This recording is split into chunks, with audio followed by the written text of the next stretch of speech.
Yo, yo, yo, people and patrons of the night, it is your boy, the Horrorlander. This is a premiere video on a new series I'm going to be doing on my YouTube channel called Goosebumps, A Second Glance. Goosebumps, A Second Glance is basically where I go back, revisit, and reread Goosebumps books and material that I have not reviewed in many years, or for quite a while now, because there are Goosebumps books and material that I've only experienced during the beginning of this channel, and I'm not the type of guy who rereads pretty much every year. I don't look back at these things after I've read it once, but I think it's about time that I start going back and solidifying my opinions on some of this media material. The main reason I wanted to do this was because, for those of you who don't know, because we've come very far from my beginnings, but when I first started this YouTube channel, I was originally called BD Horror, and my entire channel was basically dedicated to me doing Goosebumps book and episode reviews. All it takes for you is to go on my channel, click oldest, and you'll see that all my old content was basically just Goosebumps related. Eventually then I had branched off to all forms of horror, and one of the big things about my channel and basically me 2 years ago, because the 2-year anniversary of my channel just hit, the big thing was back then I was not experiencing a lot of different horror media. I did not watch horror movies. I definitely was not reading horror books. I was only experiencing kids horror, especially Goosebumps. But now at this point where I'm at with my YouTube channel, I've experienced a lot of adult horror books, shows, movies, young adult horror books, movies, shows, as well as kids horror. So although I'm not a veteran, I've experienced a lot more things, and I've solidified on basically the stuff that I enjoy and the stuff that I don't enjoy. I'm just going to be doing a quick little revisit on the Werewolf of Fever Swamp, because that was the very first book review on my channel. Let's get into this revisit as we look into Goosebumps, The Second Glance.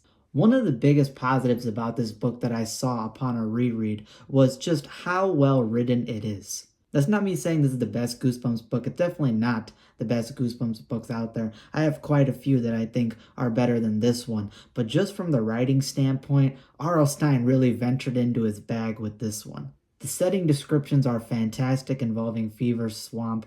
The atmosphere and tension building is great as well. And this entire book has a very sort of linear story structure. You're not venturing off into a lot of different side plots or filler. No, it builds up tension as it goes. It's within a linear format, so you can follow along very easily. You get invested into it, and that's what makes the punchline towards the climax of the book hit hard when you read it the first time. And yeah, man, the thing about these second glances is my opinions probably won't differ that much from what my original reviews were, which you can go check out my original review on my channel, but I might appreciate things or kind of de-appreciate things more upon these second glances. And I appreciate some things more upon this reread, because in the first couple chapters, as you venture into Fever Swamp, Stine's descriptions of the swamp are so vivid, so immersive, that if you've been out in nature, if you've been out by swamps, if you've been walking around in nature during the summertime,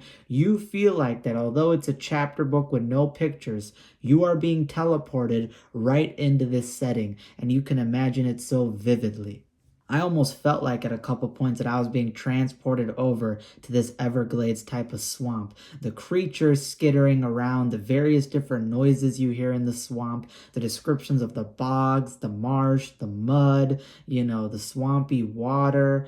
Even there's a scene that's very vivid and surreal with basically the main character Grady and his sister Emily is looking up at the sky upon this kind of elevated hill area, and they see this blue sky with clouds and these two beautiful falcons soaring high up there by the clouds. And this was surreal because I basically had an exact same moment like this during the summertime not too long ago. So it kind of teleported me back to that type of vibe, that type of feel, and that type of setting scene. On top of that, throughout the book, it's very creepy. There is this reoccurring theme about hearing these vicious, frightening howls out at night while the moon is out. You feel like you might see shadowy outlines moving through the tree lines. You have moments where Grady wakes up, goes to basically his back door and hears something scratching against it and moving against it. And even Emily comes down and hears it. So you definitely can tell that there's something malicious out there.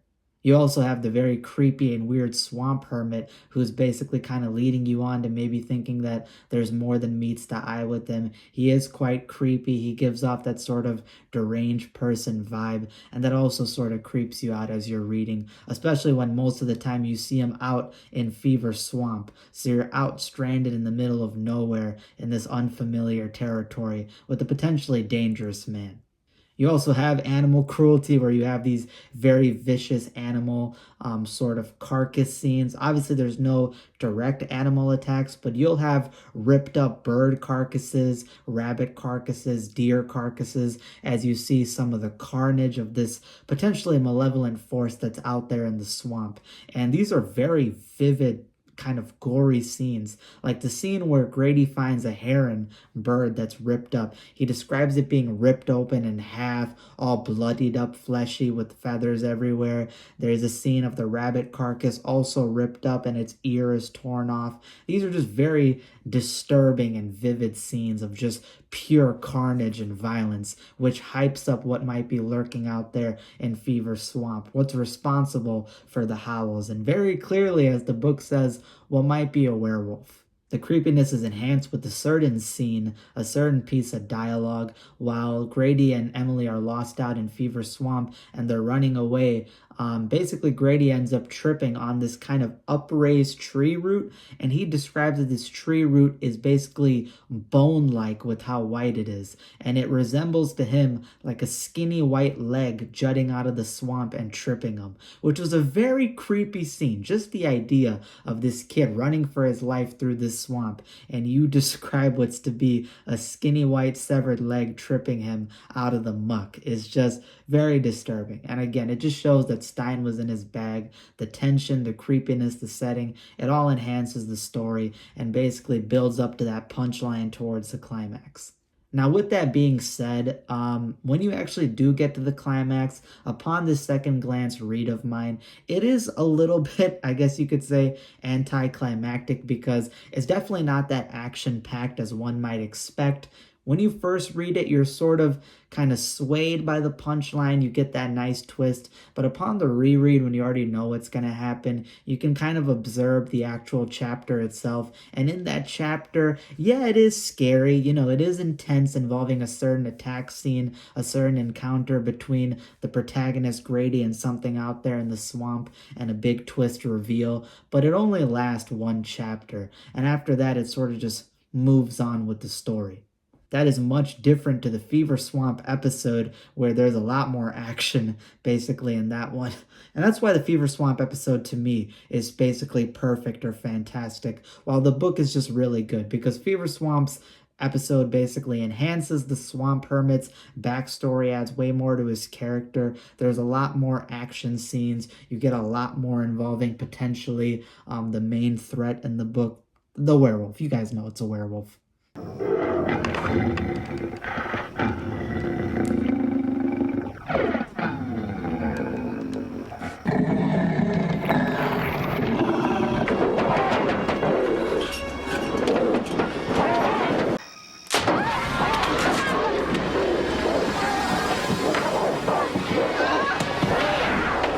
While in the book, it's much so kind of just building up tension, building up to a quick, short punchline, and then moving on. So the episode is better in that regard. But I do have to say that when you're reading A Werewolf of Fever Swamp, it feels like you're watching a movie, and the episode is no different. That one definitely feels like you're watching a movie, and it is absolutely fantastic.